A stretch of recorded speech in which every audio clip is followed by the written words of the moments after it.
Welcome to Theater Therapy, a podcast for movie lovers who treat going to the movie theater like a therapy session. With co-hosts Aly and Ems, we geek out and dive deep into all things movies, including top picks, movie reviews, best soundtracks, our current hyperfixations, and more. Thanks for tuning in. Enjoy today's session. Hello and welcome back to another episode of Theater Therapy. Today we are reviewing Dune Part 2, the long-awaited Dune Part 2. Oh yeah, very long-awaited. Was it worth the wait? Hell yes. Yeah. I would say strongly yes. I would agree. This is going to be like our spoiler-free part of the review. We will get into some spoiler There's reviews some things we later have to on talk in about. this, just because Emily can't help herself. So, Yeah. but yeah, Amazing. for the initial reaction, My mind is amazing. blown. Yeah. Such a perfect movie in my opinion. It, biggest movie of the year, by far. I told her last night, I was like, we were talking about on the ride home, and I was like, this is probably one of my favorite movies ever, actually. It is up there for me. I loved the first one, don't get me wrong. The first one was so good, but something about this second one, I don't know, I can't put my finger on it. It might be, the scale of it, plus the additional, characters that we got, or something, I don't know, but it was perfect in my eyes. It was amazing. I would go see it. I could see myself going to see it again, like Avatar, 5 times. Really? Yeah. Actually, I would. Brother. You don't want to. I'll go by myself. I will go watch it. I liked it well enough, but I'm not, overly But here's the thing, too. obsessed. I think, honestly, when it comes to movies, I like more sci-fi than you. You think? I would say so. Because I'm the action, fantasy, that's action whatever. and fantasy is different than sci-fi. That's true. Sci-fi is very different. And I enjoy it, but here's my other thing. You are more quick to, pick up on the details. a movie and obsess about a movie. Yes. You can go see a movie once and you're just, nitpicky. immediately obsessed, drawn to it. I loved it. It was amazing. I go to a movie and at the end, I always have watcher's regret. I know you do, and it bugs me. Every movie, I can be so excited and think it's gonna be the best movie ever, and afterwards I'm always I think your problem is you always for some reason you have weird expectations. yeah. So because it was the same thing with Avatar, and it pissed me off. I know. Ugh. Because I'm it was good, but I was kind of No, but see, if we were to go watch it again, you'd be like, oh my gosh, wow, that was crazy good. I know you would. It just takes me a while to warm up to the movie because I don't know. There's very few movies that I've gone in and walked out going, that was the most amazing movie ever. I'm which obsessed. Ones? I'm curious. Yeah, I'm curious too. I'm trying to think. I know there's been some, but I don't know. It's just weird. It's a very interesting thing. If I like a movie, I instantly have gratification of watching it. Last night, the entire movie, I was like, this is so good. And I had the hardest time, not freak out in my seat because I was my energy, I was vibrating when we got done. I was mm-hmm. I haven't had that reaction to movies probably honestly since Avatar. And it's different because it's Avatar is sci-fi fantasy, but it's different type, so it's not quite the same for me because it's a different type of action too. Yeah. Oh my gosh, it was so good. And when I say too, I think I like more sci-fi than you too, because I've gotten a lot more into Star Wars and Star Trek a little bit more than you. Not True. Star Wars as much, but Star Trek. I watched this with Chris, and I really enjoy those ones. Mm-hmm. I feel if you were to watch them, you wouldn't be as it would take me a while to excited get really about into it. I love sci-fi movies. I think I get that from Dad a lot too. Yeah, because I still really enjoy them. But it's just different. in a different way. Yeah. I definitely lean towards action, fantasy, superhero. Yeah. No, I love sci-fi. Because the last time that a movie really rocked my soul and made me just emotions as I'm watching for the first time was Endgame. Yeah. No other movie has ever destroyed me. You're probably gonna think I'm crazy. Endgame was the build up for that was different, where it was the emotional connection to the characters was a lot deeper. You had a lot of years building up to it. But if I were to pick a movie out of Endgame and Dune Part 2, I'd pick Dune Part 2. See, at this point, I honestly would. I'm not kidding. Yeah. See, Avengers Endgame is just way more nostalgic for me. Yeah. if I was choosing, like, looks-wise and scale-wise, Dune would probably win. Here's and, the like, thing. as an overall, like, well-produced in-theater movie, Dune would probably win looks, like, CGI and stuff. Endgame was great, and it was really good. But, and like, for, like, there's, a big it's scale just movie, different. Yeah. Yeah, because the thing about Dune Part 2, and, well, just Dune Part 1 and Part 2, is I think the fact that they are melding so well practical sets, and then they add the CGI, because, like, they filmed all the desert scenes. They're in the desert, pretty much. Yeah. Obviously, like, them riding the sandworms, that was, like, a CGI thing. Like, there's, like, practical, like... And, like, certain things like that are going to be, obviously, not practical effects for, you know, logistic reasons. They're not real, and you can't make those things. But, like, the fact that they filmed so much of it out in the desert, and then they added those elements in as practically as they could, makes it a better produced movie. Yeah. It just does. Because, like... I know, and Endgame was mostly on set. Well, not even just Endgame, but a lot of movies nowadays have just so much CGI. Mm-hmm. They're just getting lazy. I'm like, okay, I get that we need to have, like, CGI is important. But can we not incorporate it in a better way where it looks more realistic and it feels more authentic and it doesn't feel like I'm watching... Like, I want to be brought into the world, but not feel like I'm halfway there. Like, I'm on the verge of it. Because, like, it's not quite right. It's not quite almost real. Uncanny like, Valley like feeling. You know what I mean? Looking, yeah. So that's part of the reason why I love the movie so much, because the scale of it felt big and it felt like it lived up to it, though, too. Mm-hmm. See, yeah, like, I thought it was good, but I need to go again to, like, get the full effect. I'm and making to, like, you go really pick up on everything. That's why I'm like, I can't do, like, a super comprehensive review, because, like, it was good, and I can give you, like, my bullet points that I really enjoyed, scenes I really liked, characters that I was, like, enjoying, but, like, as an overall thing, I was just kind of like, yeah, it was good. Oh, and it's bugging me because you don't realize how good it was. I know, like, I know it was good, but I just, like, I don't freak out the same way you freak out. No, and I think, too... You about broke my hand throughout the movie. I could not contain myself last night. I have never had such a physical reaction to a movie, I don't think, since... Like, I wasn't crying at anything, because it wasn't, like, a sad thing, but, like... Just, like, I'm telling you, like, I was vibrating. Like, my energy was just, like, explosive. Like, I was freaking out at how, like, first of all, amazing it was, but, like, just the plot that was happening, too. I think since I haven't read the book and I didn't really know what was going to happen. It's, like, so shocking. It was, like, so shocking, but I was eating it up, like, so much. So, and something we need to talk about is the casting for this movie specifically. Some of the main newer characters that we saw, because obviously we still have Timothy Chalamet, we've got Zendaya, we've got Rebecca Ferguson, and then you've got Stellan Skarsgård, Stella's the Baron, and then you have the new characters. You've got Florence Pugh, you've got Christopher Walken, and then you got Austin Butler, and I loved him so much. He was freaky, so freaky, but in, like, the coolest way possible. I loved it.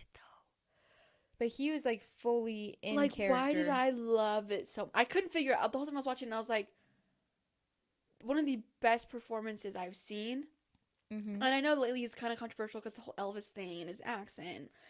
I never even watched Elvis yet. To be honest, I haven't watched it yet because I wasn't really, like, super excited about it. So I was like, whatever. And so I actually haven't seen him in that much stuff. Honestly, since his Disney days, if I'm being totally honest. Last time I've seen him was in Sharpay's Fabulous Adventure, I think.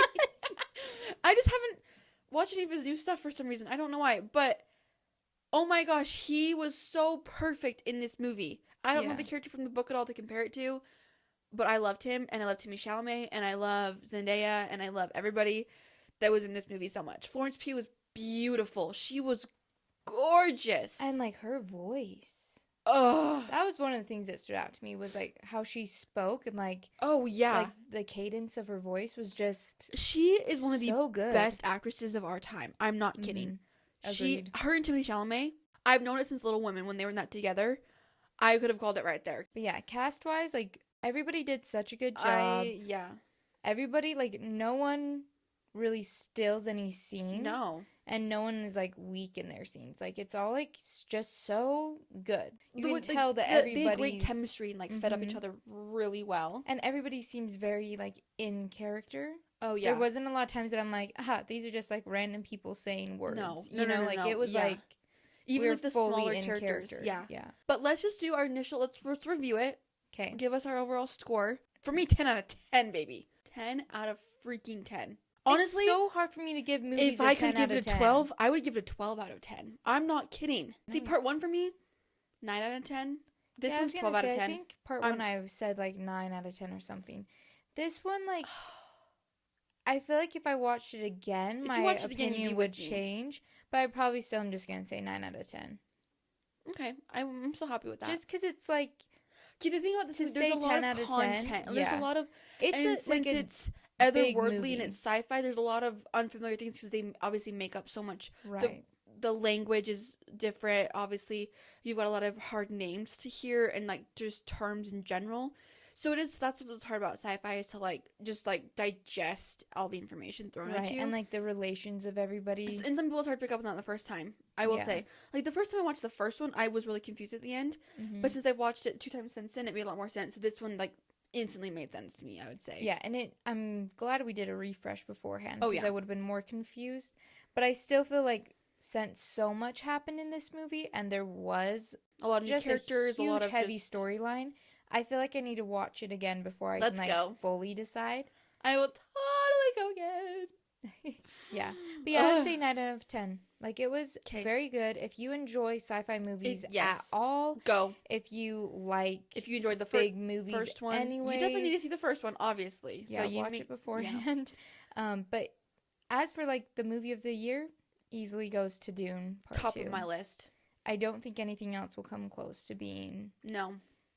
Quite that big and done that well this year. So it was... And... very much worth the wait because we have been waiting since end of 2021 for it. Yeah. And it's supposed to come back. It was supposed to come out back in November and it got pushed. And I'm completely satisfied. Completely satisfied. So let's jump into spoilers, shall we? Yeah, worth the wait. Go watch it. Yes. And now leave if you don't want spoilers. Yes. Spoiler warning. I'm flashing that at you. It's spoiler warning, okay? Because I can't contain my excitement anymore to talk about this. Yeah, we will not be offended if you hit pause, come back after you watch the movie. And then let us know if you agree on some of these things. Because, like, again, we have not read the books. So I did not know any of where the story was going. So some of the things that happened, I was like, what? Pretty shocked. My jaw was on the floor. Mm-hmm. I gasped many times. First, what should we start off with in the beginning? See, the thing is I'm like, what to even say? Like, so much happened. So much. You get to see Paul, like, really start coming to the realization that he's going to have to... he's going to have to step up. But what's so funny about that was, like, almost ironic to me, is I feel like in the first one, he never was fully against it. He was kind of like, maybe I am the Liz and Algaib, who kind of knows? He never was outright like, no, I'm not. Mm-hmm. This one, you jump in, and he's seeing these visions, but yet he's like, I'm no Messiah, I'm no Mahi, I think that's what they call it. He's like, I'm not that. Mahid, is that how it is? Mm-hmm. And so, I was kind of like, wow, I'm like, he's like really fighting it, and then, obviously, you have the character growth, and he switches over, and he's like, well, if I go south, this will happen. And like, I liked when he was talking to Gurney when they're on that walk, and he's like, are you scared because you lose control? And he's like, no, because I gain it. Mm-hmm. And I'm like, ooh. At that point, I was like, ooh, this is really interesting. Like, I was like, wait, is this where his character's going? Because I didn't anticipate that. I don't think I did. Like, I thought he would be more open to it from the get-go. But I do think but understand Chani, like Chani, or how do you... He kept saying it Chani. I think just because he's so American. I don't know. Like, everybody said her name slightly different. Anyways, I think because Paul himself is supposed to have an accent. Yeah. Zendaya's character and him start developing feelings for each other, and I do think he was kind of swayed by her because she is a non-believer, which hates the idea. Didn't anticipate that either. Me either, because I thought she was, and in the first movie, it gave me more vibes that she did. Yeah, because like she was kind of in awe of him after he beat Jamis. Yeah, it's kind of like intrigued. And so I was like, but now it's just because he was a good fighter. She was just like, wow, he's just a good fighter, and he's like, he's strong like that. But yeah, so Chani being like, against it was a huge plot twist that I wasn't expecting. I didn't know much about her character because we didn't see like any of her last time. Right. What we saw of her though, it seemed like she was gonna almost like be beside him as he was stepping up to the Liz and Algaib. Yeah. But reality, she's like his most opposition almost, I would say. Like, because she's the closest to him, and she's like, no. You can't do this. You shouldn't. But what also intrigues me is that it seems like she knows that she was a part of the prophecy. Okay. Like, she knew. I was freaking out. I think that's one of the things that got me the most. Because you had this sweet, innocent conversation between them when, like, right before they get together, where they're talking about, like, he just claimed his name. Mahadi, I can't say it. I don't even. I can't remember the desert mouse name. Muhad de Sol or something. Yeah, it's hard hard to to remember. Sorry, how you say it. We're mountain people. We don't know how to say fancy names. Okay. Well, that, and we've just only seen the movie once, so I can't. But so they had this whole conversation about, like, the name that he chose to be, and his Fremen name, and he asks her what her secret name is. And she says it, and he's like, "What does that mean?" She's like, "Desert Spring." And I was like, "Oh, that's so sweet." Like, but he's like, "Oh, that's really pretty." And she's like, "Oh, I don't like it." And he's like, "Then I like Shawnee better too," or whatever that she says. But she says, doesn't she say right then she doesn't like it because it's a part of a prophecy? You're right. I forgot about that. She does say that. She says it then. Like, she knows that she has a prophecy tied to her as well. And which makes me, like, so... I'm, like so intrigued. Because I'm like, if she's grown up being a part of this prophecy and, you know, knows, then, like, why is she so against it? And then what I'm curious about, too, and maybe this answer's in the book, obviously will be at some point, but, like, the way she leaves at the end, and she was like, obviously she's heartbroken for a lot of reasons, but I almost feel like part of why she left is because of the prophecy. Yeah. Like, and her role in it almost. Because I'm wondering, like, because she could have stayed and just, like, whatever, but, like, she left by herself and was, like, almost, like, fighting herself, I feel like. Like, the way Zendaya was portraying that at the end, like, her anguish, I could kind of feel it over the screen. I was like, okay, like, she's not just leaving because he pretty much said he's going to marry Princess Girl. But also because I feel like she's scared of the prophecy, like, of probably her in her role. And I don't know which more there is. I don't know, like, is her role complete? Because I don't know. That's what I'm curious about. We did have a prophecy fulfillment moment when she brings him back from drinking the life of water with the tears of Desert Spring. The way he'll be reborn. So I'm like, is that it? Like, she's already completed her prophecy against her own will. That was crazy. That's what I say. Lady Jessica, I love her, but she kind of freaked me out in this movie. She was like darker for sure. Oh, yeah. I liked it, but I was also a little like, I'm a little unsure about her. Apprehensive about her character now. Because her and the baby situation, I was like, what is her motive? And especially the baby. I'm like, the sister? Weird. But I'm like, but like also, like, what is the baby's prophecies? I feel like they're building her up to be, obviously, I feel like that character is going to be important, but I'm like, but in what way?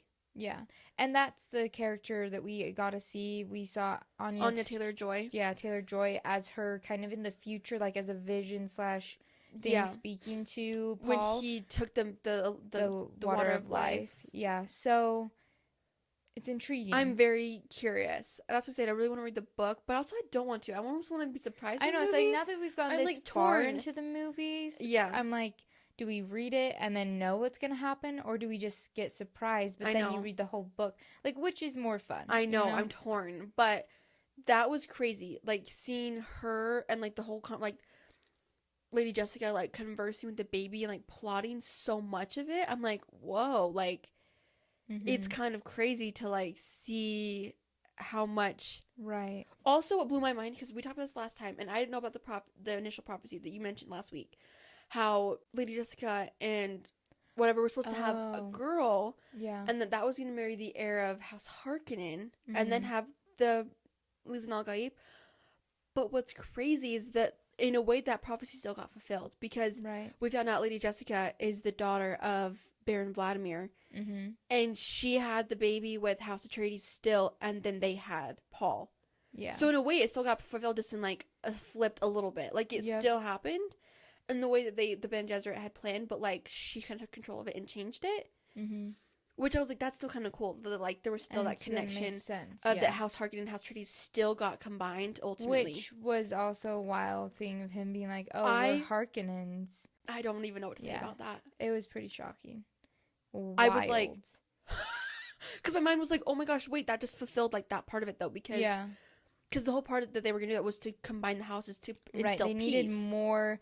They needed more to strong instill blood, peace, and they needed more strong blood in and another like Paul line is that. Of it. He is Yep. literally the culmination and the combination of that. And I was like, oh my gosh, the way that it just is like so satisfyingly perfect, and just that's what I love about movies and stuff. Or if there's like breadcrumbs that they drop and things like that, and like then like the production of it and like the writing of the script. I am just fascinated that people are so talented and can make it so perfect and make it so enjoyable for me as a consumer and a watcher to like enjoy it, Right. and then like get the satisfaction of it at the end is what I so much enjoy. Yeah, it was done very well, I feel like, because I was pretty shocked by that too, like the reveal, and then him being like to Feyd-Rautha, yeah, hello cousin, and I was like,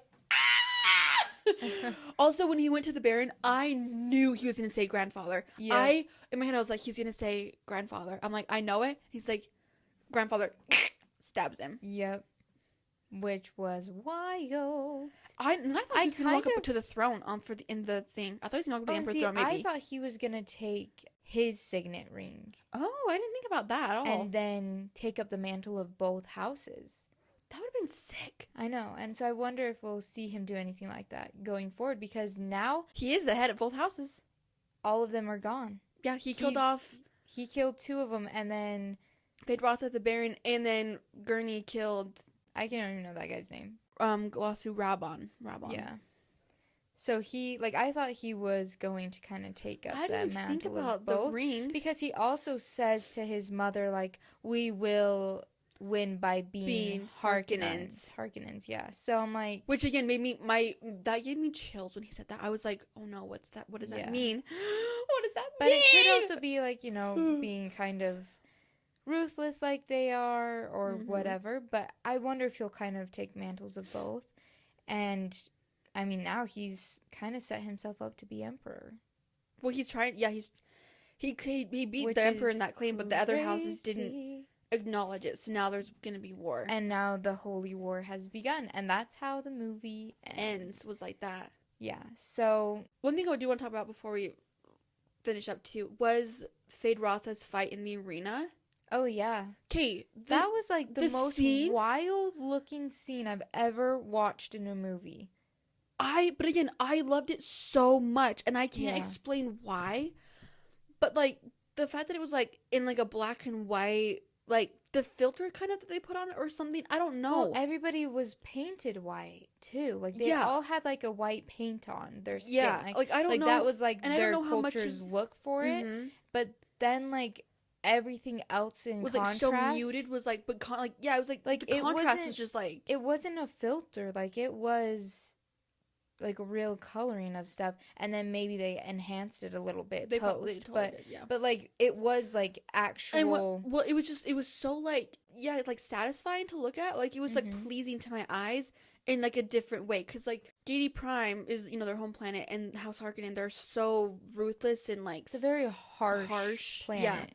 Harsh, and like their fireworks they had too, like little like things that they kept going off were so like cool. They looked like almost like oil and water to me, kind of. Yeah, it was like a little bit thing. And so, but like the way like they had, I loved too that like arena didn't look like fake to me at all. Which, you know, for a fact that was CGI, because there's no way they built that whole ass arena and put all those billions of people in there. They probably had some of it. No, normally for those things they have a scale and then they duplicate that or whatever. However they did it, it looked so good. But it's kind of like a gladiator styled scene. Yes. And Austin Butler as Feyd-Rautha is so dark and creepy and like ruthless. Freaky. His like tongue thing. Ooh, I got chills. I loved him so much. Yeah. And like the fact that the 2 slaves were drugged and the last one wasn't, and they're like, stop the fight, stop the fight. They were supposed to all be drugged. Yeah. Because it's supposed to just be basically for show. Yeah, for show. He's not supposed to actually be at risk. The Baron's like, happy birthday, nephew, and he gets to have a real fight. Well, and he was testing him. He wanted to see who he was and like how well he could handle himself. And then he says, "Okay, now you're in charge of Arrakis." Yeah. Oh my gosh. Which was done very well, but yeah, it was one of my favorite scenes of the whole movie. Though. One of my favorite scenes. His teeth blacked out was like so unsettling because like he'd open his mouth and he just looked like he had no teeth Oh at my all. gosh, I loved it though. He was don't know so why. freaky. I don't know why. I can't like explain. Like I'm trying to find the words for like how much pleasure and like happiness. Yeah. Like I was just like, ooh. Like I wasn't like grossed out even. I was like, Yeah. I am in love with this portrayal of the character so much. Props to Austin Butler. Definitely a standout character. Performance for sure. Mm-hmm. So, and then of course, I gotta talk about Timothée Chalamet though, because I really, truly, I don't know how much controversy there was about him getting cast as this. I saw a little bit on the first one. Yeah. Just because for some reason, I think he proved himself pretty well in the my first gosh. one. And, I mean, this one again, like, he carries that character very well. Like, the emotional roundness and just, like, depth that I feel, like, from his performance is a, like, masterful performance from him, I feel like, for that. Like, and where he's only like 25. Like, he's so young. He's your age. And he's out here starring in this huge scale movie with all these huge names. I mean, this one had Christopher Walken. He's got Josh Brolin. He's got Zendaya, Austin Butler, Florence Pugh, all these people, Dave Bautista, like, everybody that he's working with. Hans Zimmer is the music producer. Like, it's such a huge scale movie, and it's such a well-known story, too, because Dune's been around for so a long time. It's what kicked off Star Wars. It came before Star Wars. It, like, started sci-fi. And so, it's so crazy that, like, he's just carrying it so well.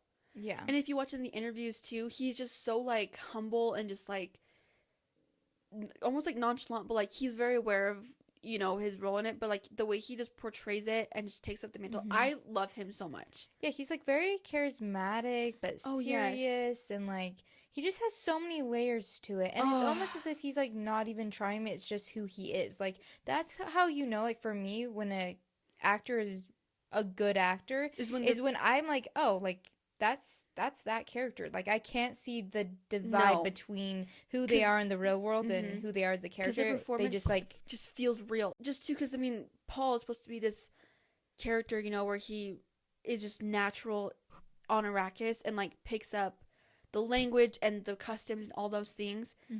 And so to be able to like portray that in a really easy way, it's just like breathing to him, kind of like he's just picking it up. Yeah, it's just who he is. But there's no arrogance to it either. Like he's still keeping the character nice and humble. I don't know, I could talk about him for so long. I love him so much.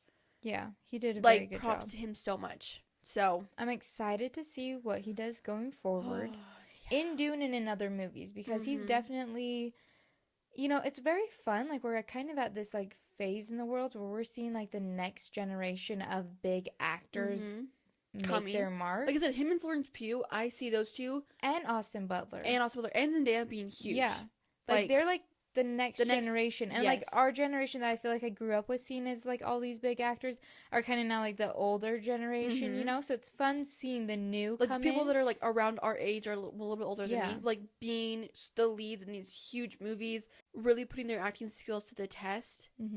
Oh, it just is so exciting for me. Yeah, it was done very well, very good. I need to go see it again. We're gonna go watch it again. I want to go at least twice more. I'm not kidding. I want to go see it again in theater.